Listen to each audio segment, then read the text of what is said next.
It's definitely fixed. Look, he's just really still. And spawning over on the other side, the bottom left, as our blue Protoss, it is Trigger. Let me ask you something then. All right.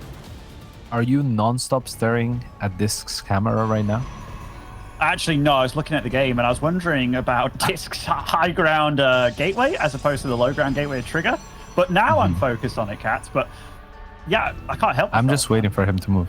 Yeah, like I wonder how many people are just, you know, like zoomed in on DisK's camera right now, waiting for it to move. Like there's gotta be a few of us. But yeah, take it away, Ben. What's going on this game? So DisK has gone for a high ground jobber, and I do know that DisK does like his aggression. Like he likes his stalker play in general. And back when it was all about low ground expos, like way more than it is now before like the Void Ray nerf and stuff, DisK was still the guy that was like, yo, I'm gonna 4-gate you and stuff. So I am very curious about how they're both gonna play this, because I think Trigger definitely tries to emulate more of that EU style, and it feels like he tries to take a lot from everything that he sees and add it to his play, whereas I feel that DisK very much is just about doing what he wants to do and what he feels very comfortable with doing. You know what I'm saying? I know what you're saying, Benny. So DisK seems to be comfortable with dropping that pylon to start, whereas Trigger has this probe out on the map right now. There is a potential to drop the third pylon out, but for the time being, it looks like he's just gonna hide it. He did make the sellout, of course, so this pylon won't be that big a nuisance as the probe returns, but won't be able to block that Nexus again. That was nice by Trigger, by the way. He was building a Stalker, and then he saw that the probe was coming, so it was like, boom, cancelled the Stalker, quickly got down the Nexus. So maybe this wasn't exactly his plan of how to do the build, but it's how it's ended up.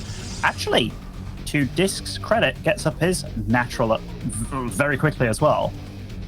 Yeah, for sure. I mean, I like what we've seen from both players, and thank you for noting that on the Stalker, Benny. That is an interesting detail on something that a lot of players are unwilling to do, right? Just to throw off their own rhythm, their own plans in favor of an opportunity that presents itself that will make the game a little bit weirder, a little bit more difficult to feel, but it's technically the best thing that you can do.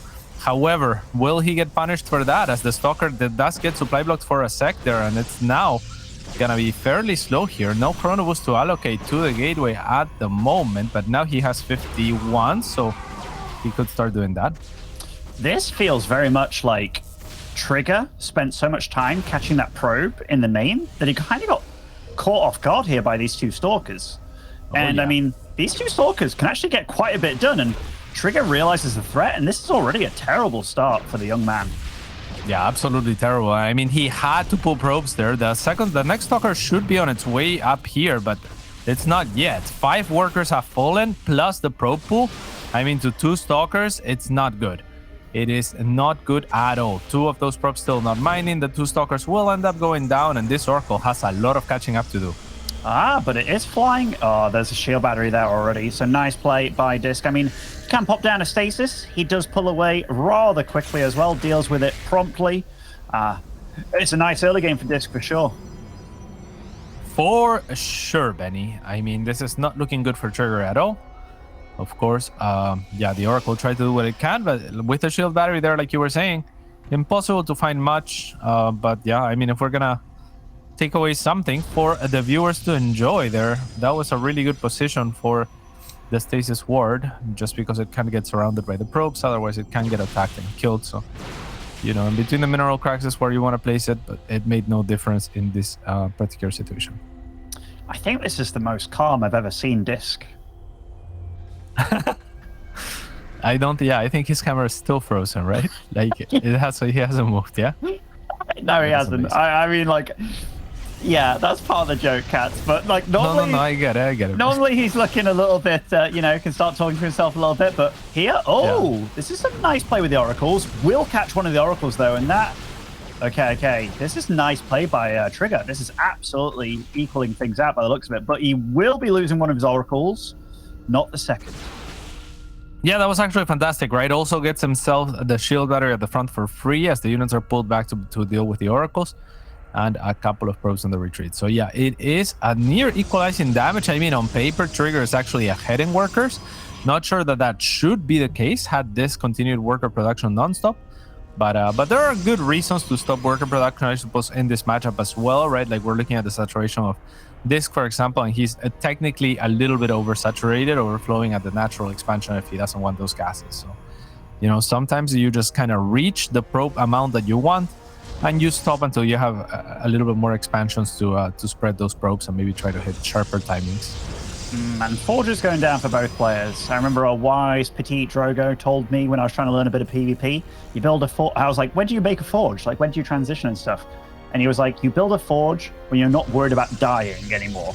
And it's like, aha, okay. So both the players realize the game's going to go on a little bit, both adding a forge pretty much at exactly the same time, along with the Robos, the Nexuses as well. Just a very mirrored game thus far. Yes, indeed. Charge is going to come up now on the side of DisK. Trigger might look to emulate as his blink is going to finish as well. And wow. That Robo there, blink forward very aggressively. There's a shield battery as well that with a possibility for an overcharge. So Trigger's going to have to disengage. And this is why he was doing that. Of course, it's to distract from the Oracle for it to do damage, but it only finds 3 probes.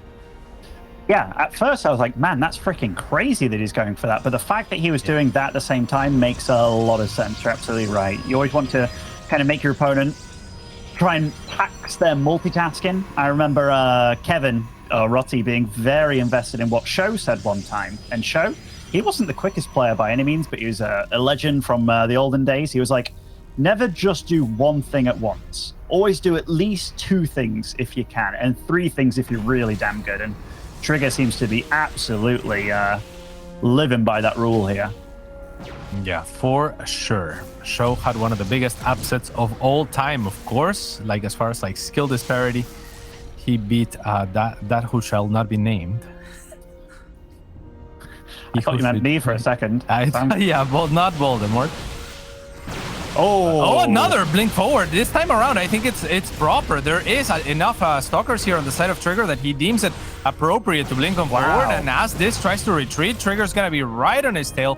And that's going to be enough to get a great damage from Trigger. Great. And this is the shark type of sense that we were talking about with Wardy, right? Like when he smells blood, he goes for it. And it is really cool and refreshing to see. Trigger, or rather DisK, looking absolutely unfazed, though, which is good for him. Trigger is taking a 4th base now on the gold, which is, you know, it's a little bit vulnerable, but when you're kind of like the big dog on the playground, you can have a bit more map control, and we see a little bit of Trigger being slightly more honed in on what he wants to go for. He's going to have Disruptors a little bit quicker, the 4th base a little bit quicker as well. He was late to getting charged, but not really to any deficit. Like, neither player has really utilized Zealots at all, so I like the way that Trigger's done it a bit more. For sure, Benny. Are you gonna raise Aster to be the big dog on his playground? Yeah, absolutely. He went to playgroup today, and he's already known as the Chad. on whose account? Like everybody. Like, you know, I walk in there to the pre-playgroup, and people are like, oh, the Chad is here. And I'm like thinking they mean me. But no, they mean Aster. Right. Of course. That's incredible. Well, Trigger is the one that's going to be the Chad here with the faster expansion at the gold of all places. Oh. He is going to be working with a little bit less army in that process. Look at that. He is also taking up, very Chad moves. Absolutely, yeah, he is. He's the big kid on the playground, man, just like Aster, the Chad. So he's getting Zealots here. He's using all his gas on the Disruptors. And he's like, you know what? I've got time here. And Trigger isn't taking a 4th, which if you're in Trigger, rather, DisK isn't taking a 4th. Now he is, but these Zealots are going to arrive in pretty damn good time. The whole thing just reeks of Trigger being in a far better situation. I am worried for him if he's taken on too much here, but I think DisK has to respect this and has to stay on his side of the map, which, look, he absolutely does. Yeah, I think if we rewind the game a couple of minutes, then what you're saying is 100%, right? It's like, is he taking on more than he can chew? Because we were working at an army disadvantage in order to take a 4th while taking up. So while Trigger had some advantages after killing a bunch of stalkers, he plays off of that feint strength and then, like you said, pokes with the Zealots to make sure that his opponent is on his own side of the map, while he techs up like a complete savage. So yeah, I mean, now we're 3 or 4 minutes later into the game where maybe there could have been an opening for him to get punished, and now we're entering the stage where it's like, whoa, like you're just gonna be ahead on every front. Like when those carriers arrive, it's just gonna be extremely difficult for DisK to do anything about him, because yeah, he's gonna be on a very short notice. Absolutely. Like, I'm just looking at the main base now in the vision of DisK. He doesn't know what he's up against yet, and look at this. DisK is on. Wow. Eating a disruptive shot. Where are the carriers? Okay. Nice. Juicy. That's juicy. That is a juicy one. So DisK answering back, but still with a disruptor deficit, right? So even though he just killed 3 disruptors, he's still behind the disruptors. Never mind starting the tech into carriers. This carrier tech, I mean, there is a way for Stalkers to absolutely beat the carriers. You know, if he does hit a timing where he can get under them and the disruptors aren't on cooldown, but oh my goodness, this kind of blinking is scary, man. This is kind of blinking into the absolute unknown here. Yeah, and we could really see it on the camera there. DisK is not pleased with the carrier transition. He's not, but he's handling it all so well. He sure is. Physically, I mean, you know. Holy crap, did you see that Zealot? He was like, boom, Usain Bolt, eat your heart out, running across the screen there. All right. 3 more carriers will be joining the field pretty damn soon for Trigger. He is getting the +1 air weapons as well. So, you know, not skipping a beat there either. And Trigger, or rather DisK, what is his go-to here? It just looks like more of the same. He has to at this point. I mean, you're not going to start the transition right now, right? You'll just die in the process.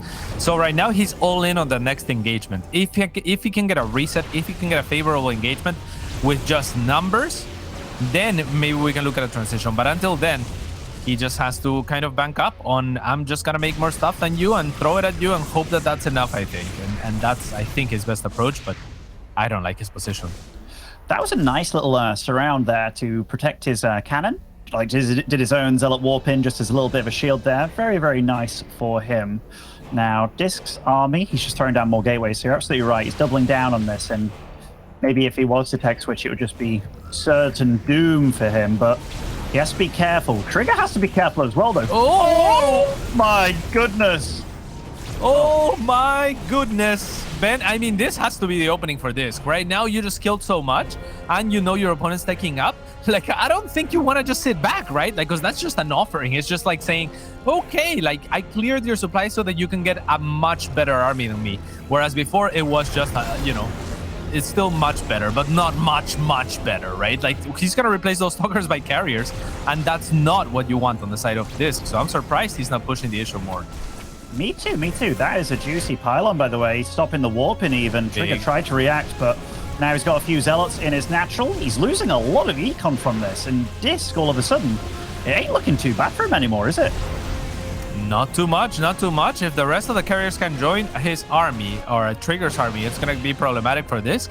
But on side, it wasn't so bad. Now, yeah, this is the problem, though, Ben. I think when these carriers continue to, like, just augment the army of Trigger, if he gets to max, then DisK will just stand no chance. Like, I think that every second that he gives his opponent is just really bad for him. So I really want to see him continue to be active.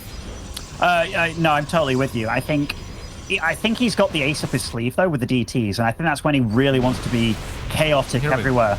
But I like this move with the Stalkers, because you can get quite a bit of damage done. Like, fighting against the carriers, though, it's going to become a game of cat and mouse soon, I feel. Yeah, for sure. And this is a great position for the carriers, because they can just hover in between the bases and be both cat and mouse at the same time, Benny. But at some point, I mean, the things are going to get really spread out across the map, and that's where the Stalkers can maybe look to outmaneuver. If you can out-expand, if you can actually get a better economy rolling, which he does have right now, especially after killing an additional 3 workers. The advantage that DisK has on that regard is extended now to 30 workers total. So yeah, there's definitely the possibility for that, just out-economing, out-expanding, out-maneuvering. What is this game? I have no idea what's going on here. I mean, DisK, he does have a sick economy. He has a sick bank as well, but this is a lot of carriers. They're soon finishing +2 as well. DisK has... I mean, obviously, if you think about what is the counter to carriers, you can get out Tempest, which absolutely do deal with them. But DisK is going for the very much so more mobile approach, but I feel that he has to get some major damage done, be it getting in the main and killing the Stargates or something, like just to slow it down. Whereas right now, I mean, this could be a big opening. Oh! Yeah, not quite it though. And so many disruptor shots at the same time are gonna make sure that some of them connect, as the Stalkers had nowhere to blink that wasn't covered by some disruptor shot at another. As DisK is gonna blink on forward and snipes one carrier, but the damage output drops right after to where he can't even one-shot the second one. And that just means the great majority of his army has been completely shattered, and it is now Trigger on offense, not just on offense, but while pinning back the army of DisK, while thinning down the pinned back army of DisK, which means DisK cannot go for the counter offense, he cannot go for the base trade, and he cannot fight this army either. So he's just in dire straits. Yeah, I mean, as decent as DisK was doing of getting back into this game, I mean, he has zero chance of killing this with what he has. Absolutely zero. This is +2 carries. It's got disruptor support as well, so you can't blink underneath it. I mean, how many carries are on the field right now? 14. Good luck killing that. Good luck killing that base faster than he's going to kill yours as well. I mean, look at this army. I mean, I look forward to this fight only to see how cool carriers are. Yeah, I mean, it's not going to work out. There's a billion interceptors out in the air. DT's got warped in, but his pocket aces run into a full house here, sadly, and that is just not gonna cut it for DisK. He should have maybe just tried to stay out on the map, not engaged, go for the counter attack, try to out expand. I think that was his best bet with what he had to work with, but trying to fight into it is just not it. You know what's actually very funny? Like halfway through this game, Trigger had a way worse resources lost tab, which made sense because DisK was doing a lot of good stuff, but I think you're absolutely right. DisK was buying time, but it was kind of like buying time for what? And I don't think even he really knew, right? It was like more Stalkers, but oh, it's a tricky one, man. And these kind of losses, they kind of get to you because it felt like a lot of stuff was going right then. Oh, that's a big blink, cats. That's it. That's going to be the final fight here, as all of the carriers are going to be target fired. Actually, there is maybe enough Stalkers. Yeah, there's still enough Stalkers to one-shot the carriers, and I don't know how. Miraculous hold here from DisK, as a lot of, I mean, there was like 3 or 4 disruptors there, none of them actually connecting their shots, allowing all of the Stalkers to one-shot those carriers, that not dropping the numbers enough to stop them from one-shotting the carriers. The moment you don't have enough Stalkers to one-shot the carrier is the moment that the fight turns terribly, right? Because all of a sudden it's like you have half your damage output and you still have to focus fire. So DisK with a wonderful turnaround, but he's still dead, kind of. Like it's you know what I'm saying? Like it's still a very dire situation. He lost 3 bases in that process to take that fight. No, yeah, absolutely. I mean, great fight. He needed a good fight to get back into this, but he needs another 2 or 3 of those, which it's going to be hard, man, because Trigger's army is just better in every single way, and he's trading better as well. Like the resources lost tab, it doesn't lie. I mean, great fight for DisK, but oh, mate, it's going to be rough. Lost his natural, most of his main, his third base as well. The DTs, let's see what these bad boys can get done. I think Trigger sniffed out, and yeah, oh, brutal. Oh my god, that's a lot of cannons. That is a lot of cannons indeed. And yeah, now Trigger has the economic lead as well, right? So if there was a lead in terms of just map control and economy, at least the economic part of that is now evaporated for DisK. So yeah, Trigger in a dominant position. At least DisK in a position now out on the map where he can kind of start this base trade that we were suggesting earlier. But with the amount of real estate that Trigger has to work with, it's going to be much easier for him, even with less damage output in his army, with a little bit less mobility potentially, to just clear the remaining bases of DisK. So DisK with a tough decision to make. He's going to look to just, again, take a fight. Those disruptors taking an awkward way around there. Quite fortunate that there wasn't any army from DisK there to deal with them. But yeah, I mean, dealing with this army, throws down some Guardian Shield, will help out against those Stalkers quite a lot. I mean, DisK does have a lot of units, but I feel the writing's on the wall here. Using force fields to keep the Zealots at bay as well. I like that. I mean, Trigger doesn't need to take this fight to be super far ahead. Oh, that was a big carrier loss. Yeah, free carrier there. Good disruptor shot onto some Zealots. The next one connects onto a couple of Stalkers, but friendly fire as well is done. Oh my god. The next one is a little too brutal, and the following one even more so. It looked like there might have been a glimmer of hope there, but 140 supplied to 22 at the very end. That, a stoic DisK still, but not gonna matter. Like clearly unaffected Benny, but not gonna impact the result. Yeah, and still unfazed. Impressive performance from him, honestly. Do you have any moment when you're streaming and people are like, "Oh my god, you're so still"? Is the chat like it broken? Because apparently, whenever I read, I go ultra still. Oh, really? Apparently, yeah. So at first, when I saw DisK not moving, I was like, "Oh, he's got the demo thing going on," just when he plays. But I know he's actually a very what's the word? Very mobile kind of guy when he is playing. So kind of funny to see him like that. But yeah, I think Trigger played really well. It felt like DisK is doing very similar things to what I saw from him like a year ago, which is, he has a love for Blink Stalkers, and he does use them very well. I do worry for him going into this series, though, because Trigger, he was taking a bit of a beating, but it felt like he was confident enough to take a bit of a beating, just because he was like, no sweat, no worries. Like, I'm going to get this army together. I'm going to move over to the other side of the map and kill you. And that, if you feel you can get away with that, like just kind of going to the late game and not really being worried about being countered, I just hope that we see some evolution from DisK throughout the series, because that kind of stuff can really, that can be brutal if you are a player that gets stuck on something. You know what I mean? Yeah, for sure. And I think that Trigger did exploit the situation pretty well. Yeah. Because he did take a disadvantage early, but then he had that blink where he caught a lot of the stalkers off Trigger, right? And we've all been in that position where you lose a big chunk of your army and your opponent already has more army.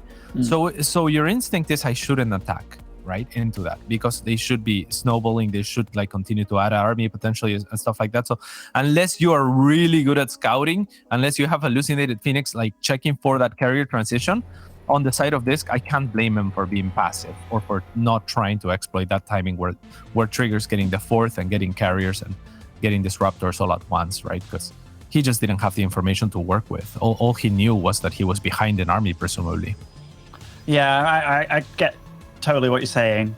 And Hardwire will be the second map here, and spawning over in the top right as our blue Protoss, it is Trigger. Hey, Cats, he moves.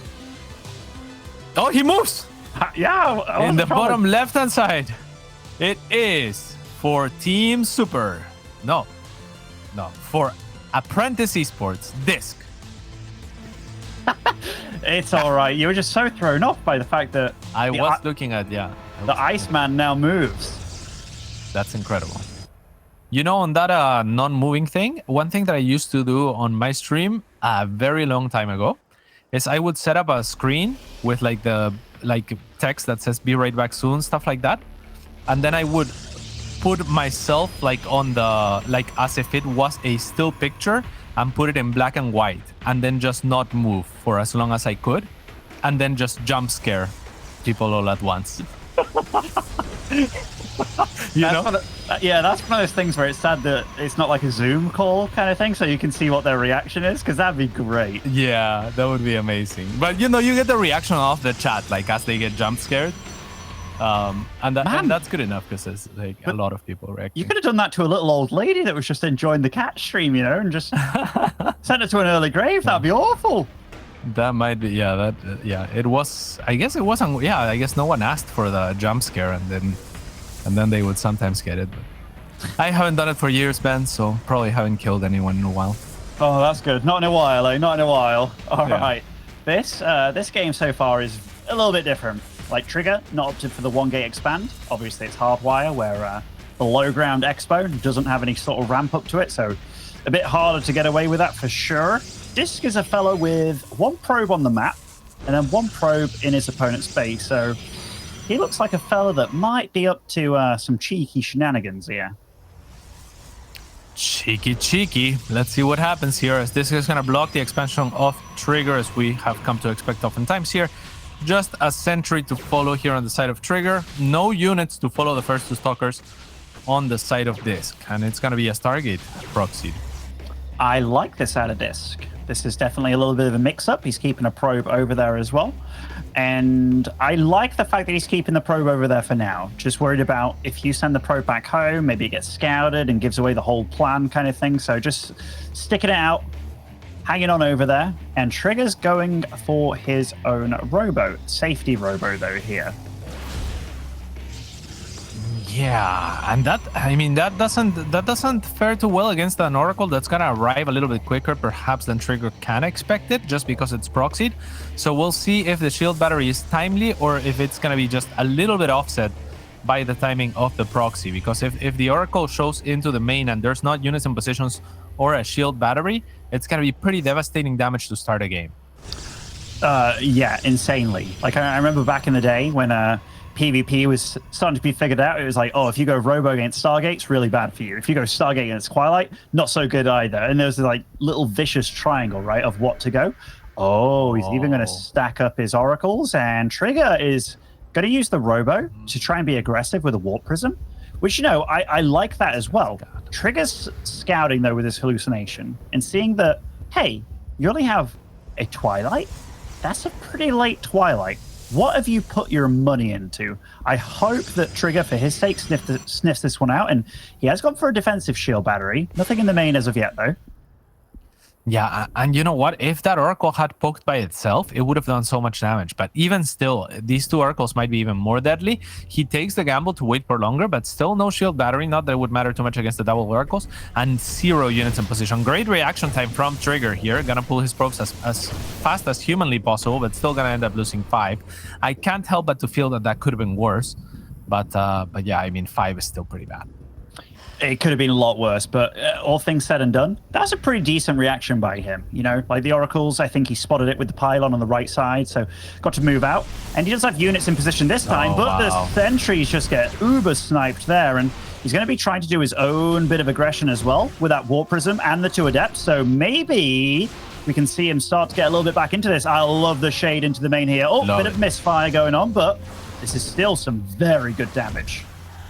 Very, very good. Actually, 6 probes worth is going to make it so that the probe count at the moment is even all day, which is crazy because like 2 completely different approaches here from both players. But yeah, Trigger doing a great job of equalizing. Let's see if he can find more space at the natural. Unfortunately, both Adepts shoot at different probes, and obviously neither of those is going to die. And yeah, we have a pretty stable game with Trigger now going for the faster third than DisK. Both players going for Blink, and also Phoenix being added for DisK now, which I'm not sure how to feel about.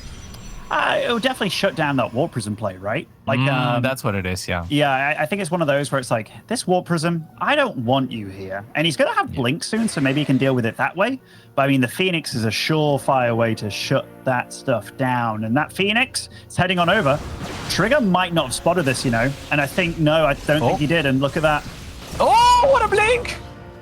Yeah, and Beautiful Trigger's head, blink. it just tilted to the side. And you know, this time DisK did move, and I felt him kind of get more comfortable in his chair, and he felt like, yeah, all right. Now I'm the one with harass potential. Let's get this game moving. And he's moving out onto the map now. Yeah, exactly. And let's see what he can do. He does have Blink. His opponent does also. He doesn't necessarily know that, but, you know, for the most part, he feels like he should be pretty free to move out here. And the shield battery is not done, so DisK is going to take this opportunity to go on forward. Still getting some value out of the Phoenix. Gonna focus fire, actually, the Stalker that was lifted off. And as the rest of the Stalkers try to run away, DisK is going to kill the shield battery. Now corralling a few of those Stalkers that are trying to blink back. Blink forward from DisK here to make advantage of his greater numbers here on location. Gonna continue to focus fire that Stalker, and now the Immortals out. With this, maybe Trigger can look to stabilize, but DisK, a very good trade to start. I mean, insanely good trades. The Stalker counts at 11-3. There is an Immortal on the field, but there's only so much work he can do himself. All right. All things said and done, DisK is backing off a little bit. He doesn't have a Warp Prism to get in those aggressive warp-ins, so he had to warp in back at home. So that does buy Trigger a little bit of time. Oh, mate. Trigger's probably just like, holy crap. That was way more fierce than I thought it was going to be. Way more fierce. So let's see here, as DisK is gonna look to angle to go into the main, getting a lot of value out of this Phoenix actually that he made for the one ward prism. And now he's gonna look to snipe actually the Forge that's researching +1. He will be able to do that and blink away. Only one Stalker worth of a loss there. Perfectly worth it. Great job from DisK so far. Really completely in control of this game. Absolutely is. Supply-wise, it's a little bit deceiving. DisK is investing quite a bit. He's still got that +1 weapons on the way. He's going for Templar Archives, getting his infrastructure down as well. And those Oracles, oh, mate, those Oracles, 10 kills and 12 kills apiece. And they are, you know, let's say a good 20 probes have gone down this game, I believe, 22 so far, and 2 sentries out of those Oracles. What an investment. What a great investment. And they're still alive, right? And even the Stargate's still alive, which is crazy. It was never found here on the side of Trigger. So yeah, Trigger's really not having a good time in this game. It's looking pretty bad for him. He's gonna transition straight into the Templar Archives, but he's even lagging behind in that regard. DisK is already there, already warping in Zealots and Archons. Yeah, that's going to be really tough. I mean, the one advantage that Trigger does have is that he's got Immortals in his mix, which those are nothing to scoff at. They're super damn decent against nearly every Protoss ground army. The only thing they're kind of weak against is Disruptors. But Trigger, look at this. He's actually choosing to take some pretty decent fights when it comes to it, but that Resources Lost tab just, it doesn't lie at all. DisK has been twice as efficient, even more in this game. Yeah. I'm not sure why. I guess it looks like it's close because all of the advantages have been taken from DisK in this game. Like, it feels like every trade, everything that has been going on has been all him all day long, right? And those Immortals, like you said, they can be really strong, especially against these Stalkers. But once we start talking about just like the sheer numbers of just Archon Zealot, those Immortals are gonna like not have a great time. They don't deal actually extra damage to the Zealots, and they, you know, they don't have AoE either, so they don't really take advantage of the Zealot smallness, I suppose. As now we have this posturing. Yeah, the smallness might... I was never going to leave you with that one. All right. DisK actually skipping out the Robo Bay tech entirely, but that's because he feels that he can take out Trigger right here, right now. And this, in combination with the Oracles in the main base, nice quick pull by Trigger, but it's going to be quite a bit of damage regardless. And this is all about DisK right now. And look how big his army is. He's coming in from every which way here. Yeah, at the same time, a lot of the Zealots are getting funneled into that little choke that Trigger made for himself. So a lot of the army out of commission actually from DisK, who is kind of trapped in the middle. Not what you want to be with Zealots a lot of the time. You want to fight out in the open. You want to not get kited. So Trigger taking the best fight that he could. At the same time, he is taking now heavy probe losses from the Zealots that have breached into the natural. And DisK has very smartly repositioned just to create a chokehold from which Trigger cannot advance to save his natural. So forcing an engagement on the other side will secure the game for DisK in comfortable fashion, and it looks like they're going blow for blow here with very decisive games going to either one of them in the first one. Yeah, what a mix-up by DisK, like going for the proxy Stargate here, the double Oracle waiting for the second one as well. Definitely felt like Trigger scouted that base with that hallucination and still didn't really know what was up, and he just kind of was like, you know what, I think I'm going to get pushed at the front. Maybe it's like a proxy robo or something, because that tech, he knew that was his second tech, I have to assume, given that he's such a good Protoss player. So absolutely banking on the fact that he was going to get attacked on the front, not thinking about the back at all, and that really bit him in the ass, because I think his little bit of Warp Prism Harass actually was super damn solid. But yeah, to not be prepared at all for that attack, that was just brutal, man, brutal. I can't believe he's done this. And the next map will be Curious Minds, Ben. Are you familiar with the I can't believe you've done this? No, what is it, Cats? Wait, are you not? No way. You are. You're trolling me as per usual. Like, I just never hear you say, I can't believe you've done this. And I feel like every English person should say that from time to time. It's one of those things where it's like, you know, people will say things to me. For example, like, are you from London? You know, have you seen that as well? I'm like, no. I don't know how to respond to it. And it's like, people like, People be like, "Oh, Nathanius, you do such a good English accent, mate," and then Nathanius will do it, and I'll be like, "What?" And they're like, what is that? What is that? But yeah, I don't know, man. That's incredible. Yeah, I try and stay clear if I can, honestly. Okay, Curious Minds. Fair enough. 1-1 between these gentlemen. Spawning over in the top left as our red Protoss, it is DisK. And in the bottom right-hand side, it is Trigger. I That's incredible. I feel that this map is a little bit more Trigger's playground here. The whole ramp up to the natural kind of thing. And yeah, I haven't seen DisK actually go for any of the one gate shenanigans. And maybe it's one of those things that's hard to learn or to get out of the 2-gate style if you feel it fits all of your strengths. You know what I mean? I know what you're saying, yeah. And we see very much that displayed already in the first few seconds here, as both players are gonna go with their normal openings. And that Trigger's probably going to have to make a sell just to make sure that he can deal with whatever pylon blockage he has to deal with. Yeah, the pylon block game and, you know, how to negate your opponent's expo as efficiently as possible is being absolutely figured out by all these Protoss players. When to make the Zealot, when not to, when to cancel the units and not. So DisK knows the timings exactly on when his opponent's going to get close to that 400 mineral mark and when to get in position to block it. The real question in PvP comes into how to deal with it if you don't take the expo yourself, which, yeah, it's interesting. It is interesting. There's a few all-ins that you can definitely try your hand at, especially now that the Stargate openings are basically a little bit nerfed, with the Void Ray popping up a little bit later and a little bit more costly than before. So yeah, there's definitely like 3-gate aggression stuff. Like there's proxy robos. There used to be proxy Stargates, though I don't think that that's for the same reasons very viable anymore. So there are ways to punish, and this is another one too, right? Like it's pretty annoying to get your expansion blocked over and over again. Oh, it certainly is. Definitely costs you a little bit though. Every time you build a building and canceling it, you lose 25% of the resources. But DisK, holy crap, he is being very annoying with this single probe here, and he's delayed the expo a little bit from his opponent. That probe does not get into the main base with 2 stalkers arriving and dealing a little bit of damage and stuff, you know. So that's decent for him. And DisK on his side of the map, he's just like, you know what? I'm going to go for the double gate, going to slow you down a little bit and get my own Nexus up and rolling.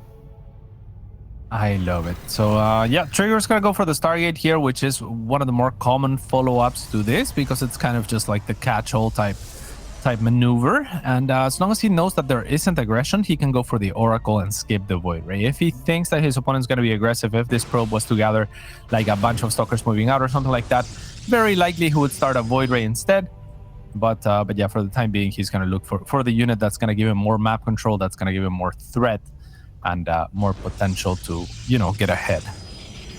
Certainly is. I love oracles in PvP, man. Like, 2 oracles on the map, if you keep them alive, it's just a constant threat throughout the game. And it's a constant way of scouting as well. And just means, like, taking your third becomes problematic. So it's like, how many stalkers do you leave in each base? Look at that from Trigger, by the way. Opting for a Void Ray right now. I think this is going to be... If he scouts and he sees that he's not against anything problematic, he's going to cancel it. But this is about building it just in case. And there, he just canceled it immediately upon scouting a bit and being like, all right, I don't need that Void Ray. So this build from him is very nicely done in a way that you scout, you react, you start building in prep just in case, but it costs you nothing to build it and then cancel it. Yeah, absolutely. So not going to be losing much in that regard, but he's going to remain safe. And now he can just chill for a little bit, maybe look for a faster third, as he hasn't really added gases in his natural just yet. Twilight Archives or Twilight Council is about to finish here, and with that we should see Blink started, where both players are headed into the same direction, kind of like the standard PvP, as the Oracle's finally going to get a couple of kills here at the natural for free, not taking any hull damage either. No, that's really important. And I guess one thing that also that this Oracle does achieve is you don't quite need as many sentries to do the constant hallucinating poke, which the sentries can come into play later on as well, right? So it's little bit of potential damage possibility and the scouting. Just a big fan, Cats, if you can't tell already. What, is he frozen again? He's not frozen. No, I'm a big fan of the Oracle, I'm saying. Oh yeah, for sure. Were you just daydreaming at a little? I am getting a little bit tired, and your English accent is quite honestly very confusing sometimes to me, Ben. Would you like me to American it up for you, son? What? That was your American accent? It was my Texas, you know. I see. Let's hear your American accent, lad.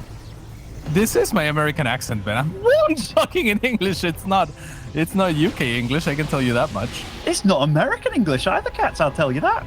Then what is a Peruvian English, I guess? It's definitely got a Latin twang on it, you know? Yeah, I mean, I can't help that.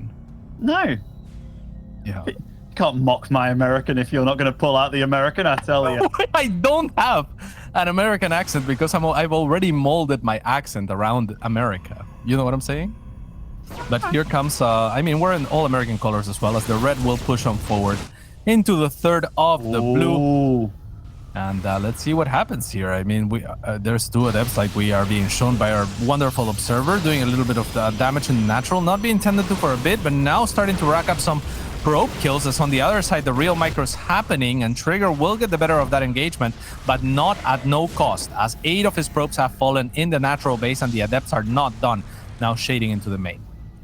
Wow, those two adepts did a buttload of damage. Even if DisK took a fight where he kind of lost, he won. Like, this is like where the evil guy is like, you may have won the battle but not the war kind of thing. Absolutely the case. And Trigger... Oh, he's triggered. He's triggered, man. He really tossed his earphones, didn't he? He was like, earphones, to get out of here. This might be like one of those times... Did you ever... I was about to say, like, did you ever live with like a sibling or something that would constantly be on the webcam? Downloading something, maybe? Oh, man. We had this issue with Trigger before. Oh, really? Where he stood up. Yeah, he paused and stood up. Because I remember making the "ma" joke before. Like, so I mean, something must have interrupted. Yeah, see, there's lag, and he went on to check why there might be lag. Like, we're joking about it, but he probably went to his brother's room and he was like, hey, stop downloading or something. I don't know, it just doesn't sound right in 2022. I mean, I'm not joking, Cats. I remember, like, when I was 15, I used to play in these little Warcraft 3 tournaments, right? But Zotac Cup was a big deal to me. That was $100 if you won, which, when you're a 15-year-old, that is, that's a good few pairs of shoes. But anyway... Yeah. And my sister... pairs of shoes? Where are you buying your shoes? Well, mate, this was back in, like, 1979 when I was 15, you know what I'm saying? All right. Ooh, nice Oracle usage, but... And the shoe market had collapsed or something along those lines? Well, actually, back then, what was all the trend for us UK boys was, like, these little plimsolls, like white plimsolls that were, like, literally $10 a pair. Heard that word. Oh, that's amazing. Wow, plimsolls. I've never heard that term before. You'd have a pair, and then you'd wear them for a month and get a new pair, you know? So it was those kind of... So they'd be sparkling white. That's incredible. Really stupid now I think about it, but it was all the rage. So, yeah, my sister would constantly be on the webcam. She was 13. I was like, get off that crap, you know? I'm playing a tournament. Yeah, for sure. So I can feel Trigger's rage. I can feel it as well. It's just not something that I ever get reminded of these days, but very much looking at that situation, it looks like what was going on. Now, to get back into it, getting immersed into this game somehow, Ben, it looks like a pretty even scenario, right? Like a pretty even situation. Maybe to the untrained eye. All right. Preach. Actually, no, it does look very even. Like, I'm looking at the unit counts. It's 1 Immortal apiece, 16 versus 17 Stalkers. And, I mean, the probe count's insanely similar as well. Infrastructure-wise, maybe a little bit better for DisK, but Trigger's absolutely catching up here. Yeah, they're very mirrored games to say they went about it in very different ways. Yeah, absolutely. So yeah, I mean, we're pretty much even. If we look at the units tab, even like 1 Immortals to 2, 9 Cells to 6, 17 Stalkers to 16.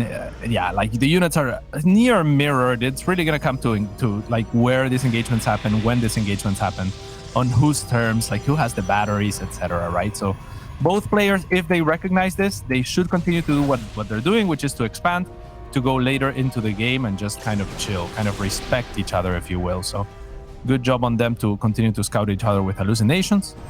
And yeah, we are likely to chill for a bit. Certainly are, certainly are. Let's have a look-see. So DisK's Zealot count is a lot higher. But that doesn't exactly mean everything, because if you get into a fight and, you've got these juicy boy Archons just going ham on those Zealots and you just take a bit of an unfortunate fight, it can work against you almost. But again, still, these armies are very close, and it looks like they've both got the same thing in mind. Oh my god, Trigger. He is all about pulling that trigger. Yeah, he really is. I mean, he has that killer instinct. I think Wardy alluded to it, and I have been, just looking for it, and it's been happening over and over. It seems like he just really knows when to pull the trigger, like you said, right? Like maybe that's where his name comes from. Yeah, absolutely, absolutely. All right, resources lost tab. Trigger is the one trading better this game. Ooh, spotting out that Warp Prism with that Oracle, definitely a nice move, because if that fella got into your base and started doing warpins and stuff, you might be in a lot of trouble. But it does look like both of them going into Robo Bay 1 second apart there. They're nicely matched for one another when it comes to PvP, I feel. Yeah, this is mega close here, as a 114 army supply on one side to 120 on the other. Workers again mirrored, +3 starting on the side of DisK slightly sooner, and his production tab does look a little bit more active. But for the most part, I mean, it's still very much anyone's game, as Trigger's gonna venture potentially down the ramp, which might be a little bit of a mistake perhaps. But as I say that, it's not gonna be DisK that's gonna be finding out whatsoever, but instead it's gonna give it a bigger concave potentially to Trigger here. And with that, if I were Trigger, I'd feel a little bit confident pushing on forward, but good blink to the side from DisK is gonna give him a little bit more of a fan out, as well as a nice surround. Is it gonna be enough as Trigger repositions a little bit back, and the supply seems to be favoring him in spite of that shield battery overcharge in the very back? I mean, that shield battery overcharge didn't do much at all, did it? So, I mean, this has been a totally fair fight for both of them. And blink back, the Immortals are trying to get focused down here. More Zealots being warped in on both sides, and what a slobber knocker between the two. It looks like Trigger is winning out the fight a little bit here, though. And, DisK, wow, he is getting super caught out here. Yeah, big snipe there onto the Immortal as well. Perfect one shot. I think the last Stalker just finished it off. And that would an interrupt of a big solid warping as well that would have definitely pushed back Trigger.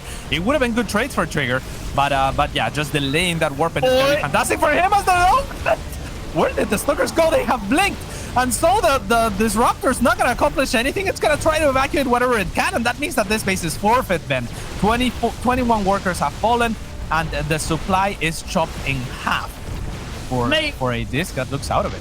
Where did they go? Oh my god! Where have they gone?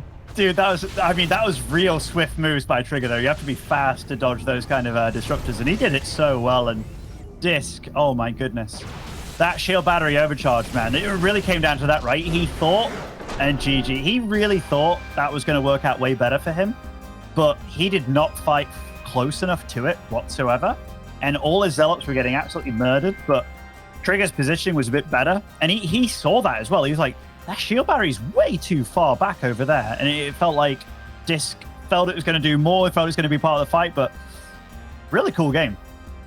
Really cool game. It felt to me like this could have situated himself at a concave down the ramp and fought there, and they were at similar enough units that I think that would have favored him just positionally. But instead, he conceded the concave in favor of having that shield battery involved, it felt like, right?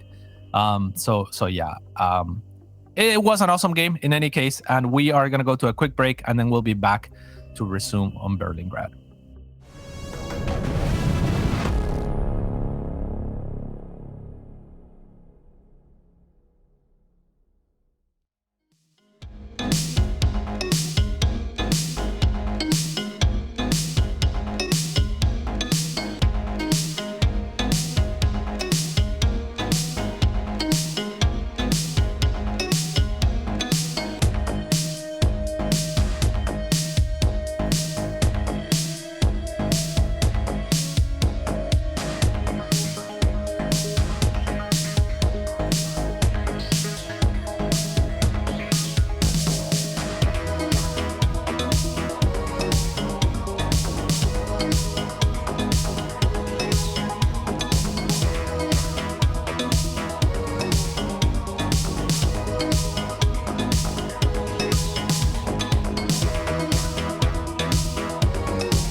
We are back with this incredible PvP. It's really a very high-level PvP between these two North Americans, DisK and Trigger, going at it. Pretty well matched for each other, Benny. Yeah, really nicely, actually. Like, they both like their Blink stuff. They're both very fond of it. And they're both doing some fun openings as well against one another. Like, it's not a clown fiesta by any means. It's definitely just a good textbook standard PvP between them. Anyhow, we're getting on into it. Spawning in the top left of Berlingrad here. Currently 2-1 up.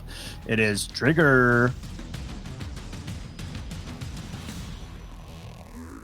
And in the bottom right-hand side for Apprentice Esports, it is DisK. Yeah. We're talking Cirque du Soleil here, Benny. What's that? You don't know Cirque du Soleil? It's like a fancier circus, I guess. A fancier circus? Yeah, like they have like, you know, they have like Vegas sites and stuff like that at Cirque du Soleil. It's like So what's an unfancy circus? You know, like just like when you have like the cheaper clowns and stuff, and just like a little bit cheaper. Do you have anything against? Maybe you have like one lion and it's not well fed type thing, you know? Oh. As opposed to like a very well rehearsed show. I know what the Cirque du Soleil high is. Production, yeah. I can't believe that you can't tell that I'm joking. How could I tell it if you know what a Cirque du Soleil is or not? Mate, I'm English. I went to English school. I'm not Is Cirque du Soleil English? No, but NA EU education, man. We know these things. You just know Cirque du Soleil. You just know American culture. It's American Cirque du Soleil, right? I mean, it doesn't sound American, but it doesn't sound American at all. I'm pretty sure it's not. No, but I think it is American. Like, I think it's just like a fancier name. You're crazy. Yeah, I mean, maybe so. I mean, you might be absolutely right, but I'm... Game paused. Uh-oh. Are we going to have him stand up? Lag again, sorry. Can I turn off webcam? I'm gonna say... they beat us to it, Ben. We were supposed to decide. I'm pretty sure it's like French-Canadian, actually, or something like that. Cirque du Soleil? I mean, it sounds French. French-Canadian, I'm not sure. The French-Canadians are weird, man. They would come up with a fancy circus. Oh, that's how you see it. Yeah, I don't know. Like the French-Canadians... Every time I think of French-Canadians, all of these IDRA quotes pop in my head. And I'm like, don't say that. Don't say that. You know? I mean, I think IDRA, given the French-Canadians that he had to work with, which was like Desro, Kiwi Kaki, TT1. Whoa. Deezer. Be careful. Okay. You know, you can lump in Desro and Deezer together, baby, but don't lump in my boy Kiwikaki with these. I mean, name a normal one. Okay, yeah. It's impossible. He's not normal. It is DisK. What about DisK? Are you saying DisK is not normal? He did have a very long beard. He had a very long beard. Recently. Actually, I found it very interesting that DisK for a while had like an SK gaming hoodie, and I was like, yeah, what? And like, for me, you know, the last I heard of SK was like MC being on SK, and I mean they were big in Warcraft 3 and stuff. So I was like, how on earth did DisK end up with an SK gaming hoodie? That's like one of the most random things in the world to me. But yeah, I stand by what Idris said. You stand by what? You just double down on Idra's statements. Oh God, Benny. Yeah, you guys at home don't research that, because then you'll have to attribute a lot to Benny. A lot to Benny. Oh yeah. But talking about this game briefly and quickly for the one guy in chat that's likely to complain, this has been a normal opening for Stalker against North, but actually taking one of those Stalkers down is huge. The reinforcement Stalkers on the side of Trigger should do it to turn around and maybe even to do more than equalize, but it ends up being so that both players lose equal resources. The same number of Stalkers on either side was lost, so yeah, it's going to be just a little bit of a soft reset. Nothing too crazy to start this map. They have otherwise been mirrored. All right, chat did say it is Canadian. That's good. Cirque du Soleil is Canadian? Yeah. Oh, wow. It's all right. This game's weird, by the way. So we have like a 3-gate robo versus a 3-gate robo. Oh, those are some sneaky little depths. But that is a lot of Stalkers to greet them. So it's not the worst thing in the world. And in fact, taking out one of them means that no more probes are going to fall, given the shield battery is there. Very different pace to the start of this game. Yeah. And yeah, we're going to have now on pursuit the Stalkers of DisK, as Trigger's going to try to micro, but it's going to be very difficult, especially with that laggy Canadian internet. As yeah, people in chat from French Canada are saying we are not weird. Someone said, "Oh my God, weird." And you know what, guys? Weird is good. It just means different. It's just like it just has a negative connotation. But I think in general, if someone says you're weird, they're just saying you're different, and being different is what the spice of life is. I always thought it meant cool, actually. Yeah. Well, it softened the blow. For me, you know, growing up. Mm-hmm. Yeah. Anywho, no Nexus for either player. Trigger with a supply lead here. And he's the one that's opting for Blink. And, oh, a little bit of an observer kiss going down here. Unrequited love. Unrequited? Unrequited, that's a new word. What does unrequited mean? Unrequited. It's like Unrequited. not given back. Oh, unrequited love as well in the main, as there's it's gonna be requited now with this recall there, but it's not gonna be able to stop too much. It costs Trigger his position out on the map, and it still cost him 2 probes to those 2 adepts. I mean, I gotta say, all things said and done, this game, it's still very chaotic, but I do much prefer DisK's position here. It just feels like he is thriving in this game being a little bit weird. Although if he loses that warp prism, that is a big deal. Yeah. The adepts are gonna do good to sink. I was gonna say their shots, but they actually missed one of those probes, so this could have been 6 dead. Instead, it's just gonna be 5, as this last adept will eventually get cleared out. Plenty of energy on the shield battery to prevent further probe losses.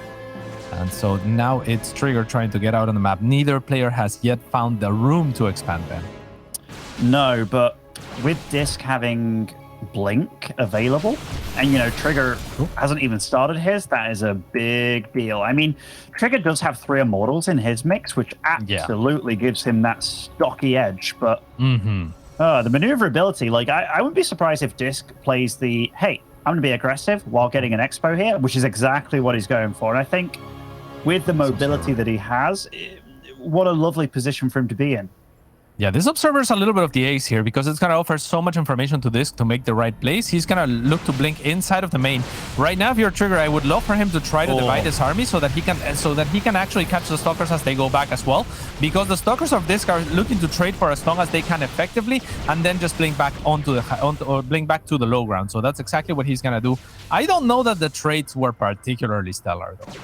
They weren't. Given that he's taken out the Warp Prism, though, because the Warp Prism micro from Trigger was really good. He was utilizing that like his very own blink, so it wasn't as bad as it first looked. Oh my goodness, that is crazy.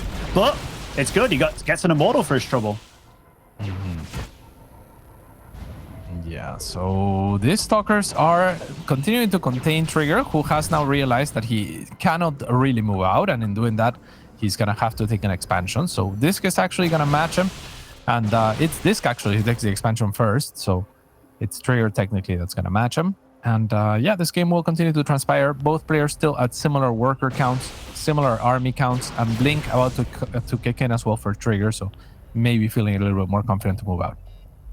Yeah, that definitely helps a lot. Just being able to, if a fight's going awry, you get to get out of it, get to keep your Stalkers alive, get to chase if you want to as well. And it will be done very damn soon, but DisK has to be careful. These Immortals pack a huge punch against Stalkers. Yeah, they surely do, as now they're going to move on forward. Got to be careful, however, as there's one Immortal here as well as a shield battery ready to be overcharged. So Trigger has to identify this and try to get out. There's going to be a blink forward trying to snipe one of the Immortals, and it's actually going to get both. Brilliant, their maneuvers from DisK, as Trigger is going to try to punish on his own, and he will find the Immortal, but at the cost of a bunch of Stalkers. So now maneuverability on the side of it, given that he didn't have to utilize his blink offensively, and that means Trigger's gonna bleed out a few more units before being allowed to retreat. I gotta say, I preferred all of this for DisK. Like the fact that the fight happened so close to his base, and I was kind of wondering, what does Trigger really hope to achieve here? Is he just hoping that DisK was a bit greedier than he was? But it's got to be said, DisK did a lot right. But this, fighting up a ramp, okay. DisK making the nice, mature play here to back off. Yeah. So, yeah, there's going to be some backing off here. As both players will look to stabilize. A Forge now on the way for Trigger, so maybe and a Forge on the side of DisK as well. So taking that Petit Drogo advice, perhaps. Both of them feeling like maybe they can't die. But if you're Trigger, you got to be feeling like you can die a little bit more than DisK is feeling that he can't die, right? Yeah, that little choke there definitely hurting Trigger quite a bit. And DisK gets 2 Stalkers for his trouble and gets on out of there. Back at home, it's always nice when you know that you're not going to take any damage in your own base while you're putting on this much pressure. It's just a whole world of safety, really. For sure. And with the mobility of Blink Stalkers, if you are careful enough, then you should be golden to always retreat. Oddly enough, Trigger places a pylon that will make his pathing a little bit even more awkward should he continue to get stuck there, right? Like it's even more vertical rest. Both observers are looking to get taken down. That is an important pickoff because it's what allows DisK to get out here on the map and makes it so that Trigger has to actively guess where DisK is coming from. And so DisK always gets this, basically, the first punch, right? Like blinks in, can pick off a pylon. If he chose to, he could blink back and out, and that's exactly what he's going to do, but not before taking a second pylon. So the observer, instrumental here on the offense or defense. And yeah, the counterattack not successful. Yeah, whatever kind of composure Trigger had, it's gone this game. Like, it's very much gone. Wow, he's going for Adept Glaives as well. I don't know if that's purposeful or he's pulling a bit of a skilless over here. But very unusual to go for Glaives in this situation, but... I don't see what they... I really don't see it. Maybe if you warp in enough, and it can only be for harass, right? Like, there's no way in hell that you're one Adepts fighting against Stalkers or Zealots or Disruptors or, pretty much anything that Protoss can make. So I don't see it outside of, like, just insane harassment opportunities. But can you invest even that much into harassment at this stage? I mean, we'll see what DisK has planned or what Trigger has planned. I've seen some unusual plays, like from Zaun in the past, where he does do something like this. By the way, DisK has done such a good job of just keeping Trigger back at home while he's been able to do whatever he wants to do. And behind it all, he's actually got a Dark Shrine up and running, which we'll see what comes into play with that. Oh, man, Trigger. Keep an eye on that. Trigger has no chill, does he, when it comes to blinks? Oh, I love this by DisK, though. He baits him away from the base, practically. Yeah, and so he's going to get punished a little bit on the way out, but the DT is going to do more than equalizing damage yet again. Beautiful move from DisK there to tuck it in the corner. DT is going to be found, but not before the entire mineral line has to be both evacuated and 7 probes have fallen in the process. So DisK going to enlarge his lead here by taking a third. Trigger is... So, I mean, the plan was Adept for him. And, I mean, in lower numbers, you can definitely say that Adept, Stalker, and potentially, like, Immortal will do quite okay against Zealots. But the thing is, the window's so small. And DisK, look at that. These Stalkers get on in there to be annoying, and yet again, and he's putting the clock on Trigger. Because, I mean, what can Trigger do? I mean, this big commitment to Adepts, and you've got this army with you, and that's it. There's no Warp Prism for him to reinforce either. Oh, this is an interesting maneuver here, but I guess, yeah, he's confident that he has enough when he does recall. Because I was thinking, if you are in DisK's position, you could just go for the base trade, right? And maybe even, like, leave your third up for longer because you're going to be so much quicker to base trade. And then maybe you can kill this Nexus and still get back in time to defend your natural. But it would get a little bit dire. So instead, he just says, I will continue to have the advantage that I had, but I'm going to recall because I am very confident that I can defend should you attack. Trigger, however, does the right maneuver as well, which is to disengage, to go back. And I don't know, Ben. I actually kind of don't like that recall as early as it was. I feel like it could have been a few seconds later after securing himself the game by doing a little bit more damage in that natural expansion, but I could be wrong. No, I think you're absolutely right. I also wasn't really paying attention to where the observers were and stuff, which, hey, he has DTs and whatever. So, I mean, Trigger has to worry about so much here. His economy's worse, his army's kind of stuck as well. I like these Adepts being where they are, but DisK, too good. Kind of sniffed it out here. Yeah, really good sense of smell here, as all of these adepts are gonna go down. That is adepts that have invested into glaives as well, and they haven't found damage. 6 so far have gone down as far as I counted. Maybe more in the background, so not looking too bueno, but at least Trigger is making disruptors, and if there is a comeback unit in this matchup, in this game perhaps even, the disruptor has to rank pretty high up there. Maybe the best. I can't think of a... Yeah. I mean, Banelings to some degree with like the whole Burrow shenanigans, but Disruptor are just such a dream unit. And this sees a Disruptor, but that was a whiff and a half. Sidestepped it. I mean, yeah, that wasn't even close to connecting with anything. And with that, it's the shield battery overcharge. Nope. So yeah, he's dead. Oh, I love the enthusiasm. DisK all over Trigger right now. One of the Disruptors falls down, and wow, DisK. He also has no chill. I mean, a Disruptor, nice and juicy, but that's kind of like a, hey, let's see what we can do with it. And wow, we're tied, man. We're going to a game 5. We are tied. Game 5. I mean, it's been back and forth and very exciting. I mean, the ending wasn't that exciting. I don't know what you were expecting me to shadow out there, Benny. It was like once the Disruptor whiffed and the shield battery overcharge, I thought, you know, like maybe if it holds for long enough, the engagement lasts long enough for the shield battery to get full value, he can do it. But it gets taken right away, and then you just look at the screen, and it's very apparent that there's nothing else to be done. Yeah, I mean, I lost my hope before those little things happened. I was all like, he's already dead, man. He's already dead. And then I heard you just be like, oh no. I hang on to all the hope that I can, you know, like at the very last. I'm a pessimist, man. Like I look at some situations and I'll be like, that ain't going anywhere, son. Like it was so rough for him, right? But I mean, the game itself, it started off so chaotic. Like this 3-gate Immortal play, or like 3-gate. They both went full on one base, and that must be because Berlingrad's quite short. The low ground expo as well, it's not a ramp or anything. Like they both were just like, let's see what we can do. And DisK definitely felt more familiar with that kind of low eco, just going with it style, right? Like he definitely did a lot of stuff good. The adepts in the base continuously, really good stuff out of him.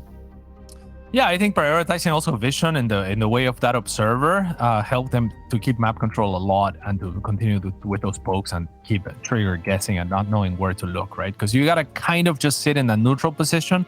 Because if you're just sitting up your ramp on the side of Trigger, then your natural is super exposed and you can just lose the game like that. So yeah, I think the observer was really instrumental as well. In the top right hand side, it is in this final game tied 2-2. It is for Team Super Trigger. Super Trigger.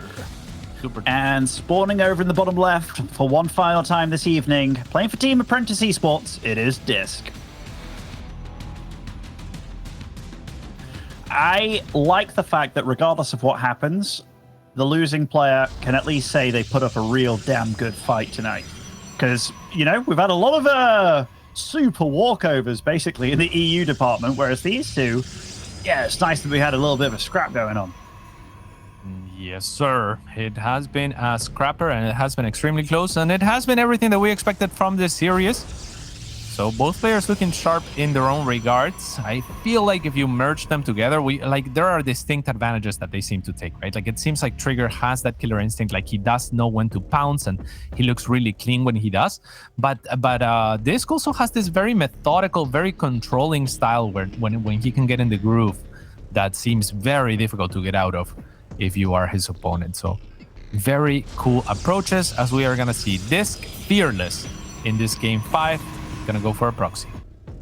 Certainly is, and it's with his second pylon as well. So Trigger's gonna get on in here and be like, there's a second pylon on the map, and that, you know, very often it can just be totally normal to throw off your opponent a little bit, or it can be for some shenanigans, which we'll see. DisK is keeping his probe there. Shenanigans. Robo, maybe? I'm thinking it's probably a robo, yeah. And boom, yes it is. Have you seen the movie Braveheart, Cats? Oh, it used to be my favorite movie growing up, Ben. I actually can quote the entire movie. I watched it every month with my cousin for like 2 years straight. Can you do a Scottish accent? I don't know. I know you can do a Scottish accent. I mean, I can maybe do a Mel Gibson Scottish accent. Yeah, I think I can do the Braveheart speech, Ben, but it's probably not the Hi, I'm William Wallace. And I see. I know that whole speech, yeah. From start to finish, yeah. That's great. Like William Wallace is 7 feet tall. Yes, I've heard. He kills men by the 100. And if he were here, yeah, I won't do it, man. I won't do it, but I can do it. Whoa, that is actually big as well. I mean, bravest of hearts. Yeah, this is a really big deal. Like, let's have a look. See so far. So one probe has gone down for DisK. DisK is full on committed to aggression. By the way, like his probe count, he's stopping at 22, and we have a Void Ray defensively on the way for Trigger. I feel that this game is all about Trigger, honestly. Yeah, I mean, he does have all the information that he needs to work with. The Void Ray is going to be a fantastic answer here to the Immortal. We were talking about this Stargate and how if you smell offensive potential, then you should go for the Void Ray. However, the Void Ray is actually going to get focus fire on the outside, and that means that the Immortal is going to be king against what remains here for Trigger. And Trigger may have been a little bit too quick to pull the trigger and leaving his base there, but maybe we'll be stable up this high ground. Yeah, I almost want DisK. In fact, yeah, I don't want him to go for defensive warpins against this, and no, he doesn't. It's absolutely a great move because this has already started off way better than I think he thought it would against a Void Ray opening, but he's got a long way to go just yet because Trigger, he has the high ground, and he has the high ground, Anakin. Yeah, exactly. Shield battery is popped. I mean, that shield battery overcharge does absolutely zilch here. I mean, stops DisK from pushing the issue, I suppose, but it's a tough one. It is a tough one. Those adepts are actually doing good to soak up damage as well at the front. Very interestingly, as the other adepts on the other side are actually about to depower all of these gateways, and I don't think that DisK has been paying enough attention to replace that. That means no more warpins, and no more warpins means a straight up loss. So, can we look at those adepts really quick, Niall? Is the pylon down?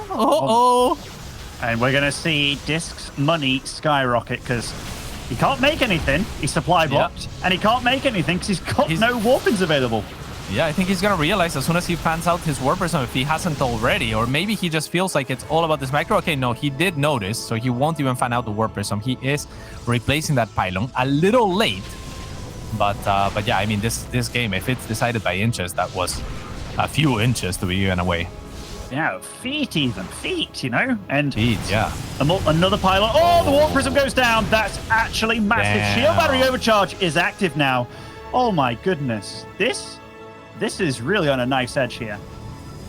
It's really on a knife's edge, but yeah, it's Trigger who's the chef here, who holds the carving knife, it feels like. The only advantage here, I think, for DisK is the vision is really good with that observer, and it's kind of uncontested for the time being.